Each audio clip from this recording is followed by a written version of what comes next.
2022 está sendo um ano para os fortes. O mercado macro global está antecipando uma recessão. Aqui no Brasil, a polarização política e novas polêmicas estão surgindo a cada dia. E como se não bastasse turbulência Fiat, o bear market se agravou agora com a terceira maior exchange do mundo, a FTX, quebrando. Com isso, o medo e a insegurança estão pairando por toda parte. Será que esse é o Armagedon do Bitcoin e das criptos? O que muda daqui para frente? Então esse vídeo é para te alertar para os perigos que estão rondando aí a sua carteira e mostrar como você pode se proteger. Se inscreve aqui no canal e bora lá! A FTX simplesmente faliu numa velocidade inimaginável. Mas para quem estava alerta, desde setembro coisas estranhas já vinham acontecendo, como a renúncia do ex-presidente e a investigação de reguladores do Texas sobre a emissão de securities não reguladas na exchange. Até aí, várias exchanges estavam passando por toda essa situação aí parecida, cargos C-level abandonando o barco em meio ao bear. Mas a gota da água foi quando o balanço da Alameda, um fundo de investimentos parceiro da FTX, teve seu balanço vazado.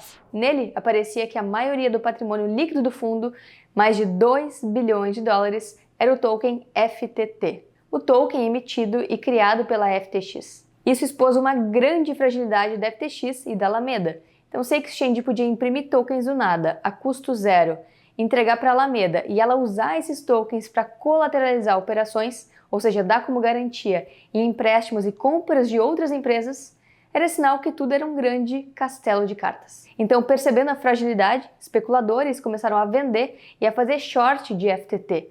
Aí o token FTT começou a despencar e a garantia das negociações da Alameda foram derretendo de valor. Chamadas de margem começaram a ser disparadas para cobrir a diferença de desvalorização do FTT e Alameda e FTX começaram a vender saldos dos clientes para suportar o colapso geral. Então tudo isso drenou liquidez em tempo recorde e a empresa, que valia 32 bilhões de dólares, derreteu a zero em menos de 2 dias. Terminou a semana com mais de 10 bilhões de dívida, falida e deixando o mercado totalmente chocado. Para piorar, ela ainda foi hackeada e o que restava dos fundos dos clientes foi totalmente perdido. Meio Mt. Gox isso aí, né? Pega o que tiver de grana para salvar os insiders e depois diz que foi só um hack. O colapso da FTX não só virou notícia, mas também trouxe muita insegurança para outras exchanges. E as fragilidades do mercado cripto foram totalmente escancaradas. Então esse tipo de operação, criando tokens e usando eles como garantia para outras operações de outras empresas, é comum entre exchanges e projetos. Então o fato de empresas criarem uma shitcoin centralizada, que não vale nada, e usar em outras negociações, traz risco para os próprios clientes.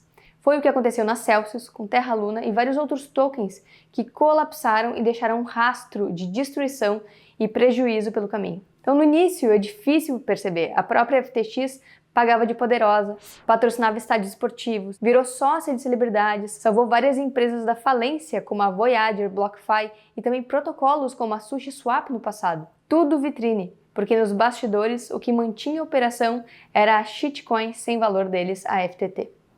E não foi por falta de regulação. Eles estavam totalmente envolvidos com reguladores. Semanas antes da falência, o Sam, CEO da FTX, fez uma thread gigante defendendo regulação dos protocolos. Inclusive, eles estavam fazendo lobby para políticos americanos, porque nos Estados Unidos isso é permitido nas eleições. Eles eram altamente regulados e isso nem de longe protegeu os usuários da plataforma. Então a grande questão é que a FTX parece ter sido apenas a ponta do iceberg.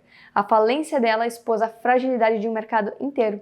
Levantou a desconfiança. Será que mais exchanges não estão simplesmente replicando esse comportamento irresponsável? Então essa dúvida faz as pessoas sacarem repentinamente seus saldos. Isso traz uma redução da liquidez até para exchanges que não tem nada a ver com a FTX. É possível que mais empresas, fundos e exchanges sigam pelo mesmo caminho da FTX nas próximas semanas. A BlockFi, por exemplo, logo na sequência do colapso da FTX, suspendeu saques e parece ser a próxima a cair. Ela tinha sido resgatada pelo Sam, quando faliu pela primeira vez lá pelo ano passado. Um contágio em outros protocolos e exchanges poderia ser o Armagedon das criptos que a gente falou no início do vídeo. O próprio CEO da Binance, o CZ, comparou em reportagens aí a queda da FTX à crise financeira de 2008, que poderia iniciar um efeito dominó e afetar muitos outros participantes do espaço. Mas quais são esses participantes do espaço, né? Uma pista é seguir todas as empresas, protocolos e tokens que a FTX e a Alameda tinham juntas. Eram mais de 100 empresas. O poder de efeito cascata desses é real, só que, ironicamente, Esse mesmo tom de alerta aí que o CZ deu sobre a FTX parece exatamente com o que o próprio Sam, CEO da FTX, fez na época do colapso da Celsius, quando ele ofereceu apoio e dinheiro para outras empresas colapsando e sofrendo com o bear. Naquela época, o Sam alertou que empresas muito importantes poderiam estar secretamente insolventes. Quem diria que meses depois a empresa dele seria a insolvente? Outro ponto é que a FTX e a Alameda eram os principais custodiantes de moedas usadas em tokens embrulhados do protocolo Solana, como o Rapid Bitcoin, o SOBTC, e o Rapid Ethereum, o SOETH, além de vários outros, né? Bom, se eles faziam essa custódia e faliram, como ficam as plataformas DeFi que usavam esses tokens nas suas operações e geração de yield, de juros? O efeito disso foi que vários desses tokens Rapid começaram a perder paridade com o ativo original. O SOBTC chegou a desvalorizar mais de 80% em relação ao Bitcoin original. Então aqui já fica a dica, né? Bitcoin em outros protocolos não é Bitcoin. É só uma representação de preço.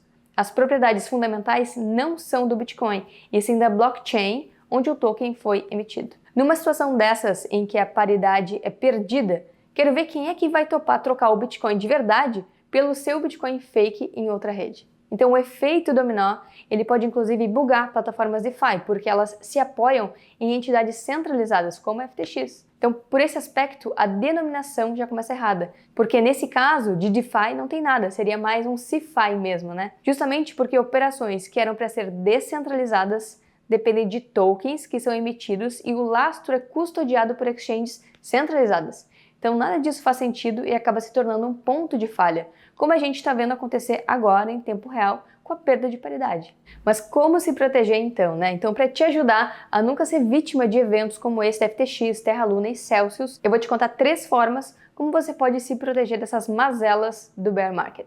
1. Aprenda a não confiar de olhos fechados em empresa nenhuma. Por mais que eles ofereçam 1000 rentabilidades com staking, yield e um monte de ganhos com seus bitcoins, são todos para reter a liquidez na plataforma. Não confie 100% e aprenda a ter a sua soberania. Isso se conecta muito com o ponto 2. Aprenda a fazer a própria custódia. Então, se você guarda os seus bitcoins na sua wallet, você não corre o risco da exchange falir, dela ser hackeada e fugir com seus suados satoshis, né? Porque eles sempre ficam com você. E 3, aprenda a se expor de forma correta, enxergar os riscos. Tem muita gente que nem sabe o que está comprando, e é aí que acaba se dando mal comprando shitcoin que do dia para a noite pode ir a zero. Então no Bitcoin Starter a gente se aprofunda em todos esses assuntos, ensina estratégias com Bitcoin, a analisar de verdade os projetos de um jeito que eu tenho certeza que ninguém ensina e a ter soberania sem depender de exchange nenhuma. Então aproveita que pela primeira vez e única vez a gente vai fazer um mega desconto na Black Friday para você entrar na nossa turma de soberanos. É só clicar no link aqui na descrição do vídeo para entrar no grupo e ser avisado quando o desconto estiver valendo.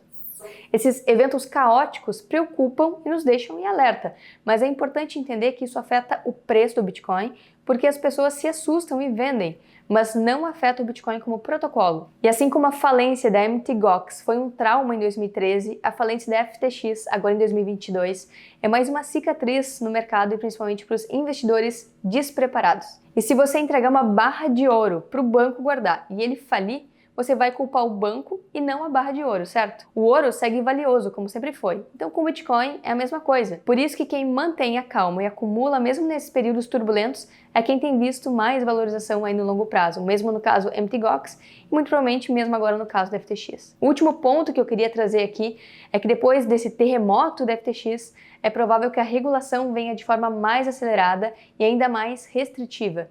Isso pode sim afetar muitos protocolos que emitiram tokens do nada, fizeram pré-mineração, ICO ou usa Proof of Stake e oferecem rentabilidade anual. Agora, reguladores têm investidores que perderam muito dinheiro com a FTX implorando por regulamentação.